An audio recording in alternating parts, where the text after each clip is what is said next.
At our March 4th council meeting, one of the big items on the agenda was a motion from council asking the federal government to remove Kingston Penitentiary from a new list of federal properties designated for housing.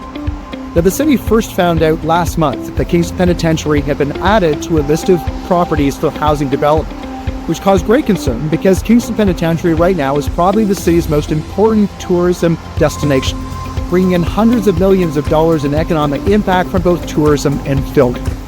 Council unanimously passed a motion asking that those tourism and film operations would continue at Kingston Penitentiary, and also invited the federal government to identify other properties in the city that could be redeveloped for housing instead.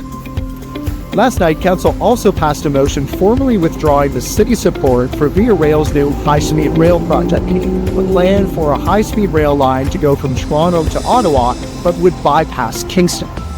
Now, this motion follows an earlier motion from a number of years ago, where Kingston did endorse an earlier version of Via Rail's expansion project, which at that time was called High Frequency Rail. That included a dedicated line from Toronto to Ottawa, but also included a new rail hub here in Kingston, where trains would start and finish in Kingston, leading to much better timings, service, and frequencies in and out of this community. The new project for high-speed rail that was announced last month does not include that rail hub here in Kingston. And so Council unanimously passed the motion withdrawing our support and instead invited Via Rail to come back to the table to honor the commitment that they made for a rail hub here in Kingston. Finally, last night, Council had an extended debate and discussion over a request from a co-op housing agency here in the city to give them a city-owned parcel of land at the corner of Division Street and Elliott Avenue. The request came from Limestone City Co-op, a new agency with a vision to build new co-op housing together with vertical farming in the city.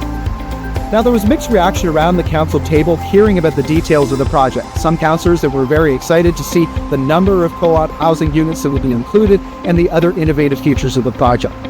Other councillors were concerned about the financial viability, given that the size, the scale, and the scope of the project was far beyond what was originally slated for housing on this particular project. In the end, after lots of debate and discussion, Council voted 7-4 to put the city-owned property up for sale.